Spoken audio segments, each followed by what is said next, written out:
এয়া আইতাহঁত আহি পাই গ'ল। আমাৰ ককাৰ বোৱাৰীয়ে হয়, আমাৰ আইতাই আৰু আজি নতুনকৈ আহিছে। এতিয়া চিনাকি কৰাই দিছোঁ। এয়া হ'ল আমাৰ ডাঙৰ মামী হয়।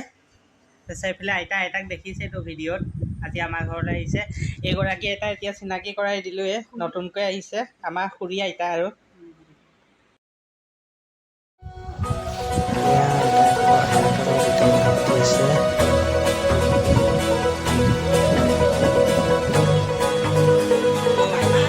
এতিয়া আমি সকলোৱে ভাতটো দুপৰীয়া এতিয়া আমি কঁঠাল খাই আছোঁ।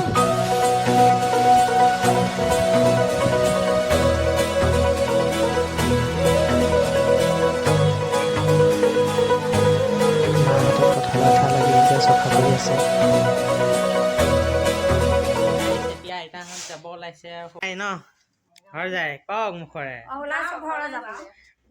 যায়গৈ ন।